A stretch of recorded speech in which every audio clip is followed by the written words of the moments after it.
जम्मू काश्मीर पहलगाम येथील झालेल्या घटनेचा हा तीव्र निषेध या निमित्ताने आपण सर्वजण करत आहोत. तसेच पाकिस्तानला त्याची जागा दाखवण्याची वेळ आणि आपल्या भारत देशामधील देशद्रोही आपल्या जवळील असणारे लोक त्यांना सुद्धा त्यांची जागा दाखवण्याची वेळ आता ही आलेली आहे. आणि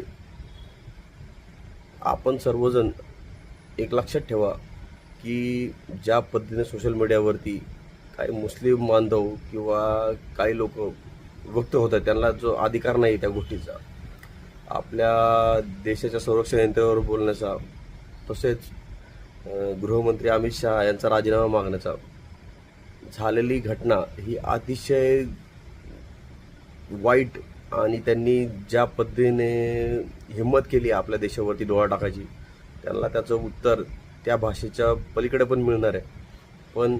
परंतु आपण सर्वांनी एक लक्षात ठेवावे, आपल्या शेजारीच, आपल्या घराशेजारीच असले देशद्रोही आहेत का हे आपण ओळखलं पाहिजे आणि वेळीच संरक्षण यंत्रणेला, पोलीस यंत्रणेला कळवून अशा लोकांवरती कडक कारवाई झाली पाहिजे. यासाठी आपण सर्वांनी आणि यांची जागा, आपण हिंदुस्थानमध्ये राहतोय आणि हिंदुस्थानमध्ये राहत असताना तुम्ही जे वरतोड करून ज्या पद्धतीने तुम्ही सोशल मीडियावरती व्यक्त होत आहे, ए टीम, बी टीम, सी टीम, या तुमच्या टीमा गाढवाच्या ह्याच्यात घाला. परंतु जर का देशावरती जर का वाईट नजरेने बघण्याचा आणि देशाच्या कुठल्याही यंत्रणेला बोलण्याची जर हिंमत करत असाल तर याद राखा, ही गाठ या हिंदूंशी आहे आणि ही हिंदूंशी गाठ राखताना लक्षात ठेवा तुमचे हाल काय होतील. मला आष्टीमध्ये आणि बीड जिल्ह्यामधल्या जी लोक आता ज्या पद्धतीने चाललंय तुमचा काय तुमच्या आष्टी जश्न मानायचे हे ते, तर त्यांना उत्तर एक ठामपणे सांगतो की तुम्ही तुमच्या अवकातीत राहा. तुम्ही हिंदुस्थानमध्ये राहताय आणि आजवर हिंदू ह्या गोष्टीवरती हिंदू मुस्लिम कधीही केलेलं नाही.